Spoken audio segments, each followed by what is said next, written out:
Hello, I'm Patrick Chapin with the CFB Pantheon, and I'm, doing a deck tech on my Junk Rare deck that I played here in Atlanta. It's a collection of good cards. Tested a lot of different things in this format and ended up mostly just settling on this because it has the most best cards that I could get into one deck and gave me the best numbers, best playtest numbers. It's got black for the removal package of Hero's Downfall and Slience the Believers, and additionally Thoughtseize, just providing disruption and ways to stop opposing game plans. It's got Brimaz and Elspeth, basically the two best threats in the format, and it has Sylvan Caryatid and Courser because I don't really think that three-color decks were. I think that the mana kind of demands that you play the fixers here. And then finally, the big secret, Fleecemance Lion.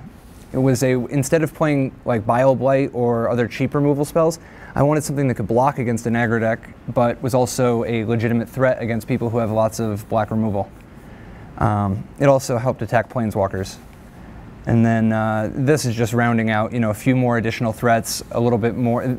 The Read the Bones was originally a sideboard card, but I had 16 sideboard cards and didn't want to cut down any further, and ended up, on the advice of Sam Black and Reed Duke, just playing one of the Read the Bones main deck in order to save sideboard space. And then the mana base is, 12 temples is no surprise. 4 Mana Confluence is kind of a must given how greedy the deck's mana base, or how greedy the requirements are. And then one of the big strengths of the deck is actually the sideboard.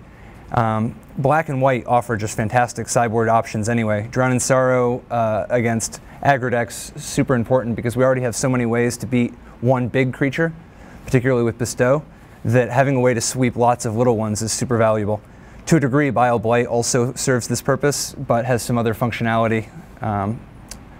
The Feast of Dreams, Deicide, and Glare of Heresy are just more ways for me to customize my removal and to get more 2-drop plays that meaningfully interact with my opponent.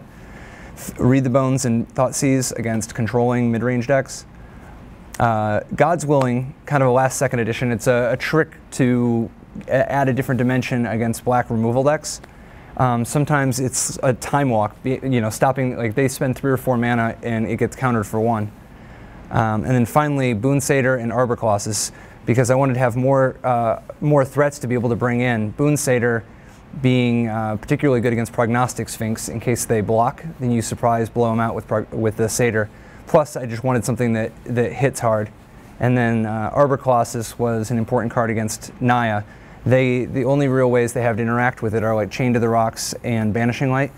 Other than Elspeth. If they have Elspeth, often they have to kill their own guy in order to kill the Colossus.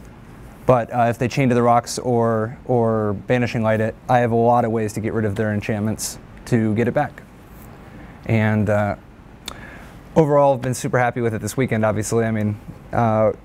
The basic strategy is just bashing good cards at the other person and seeing what sticks,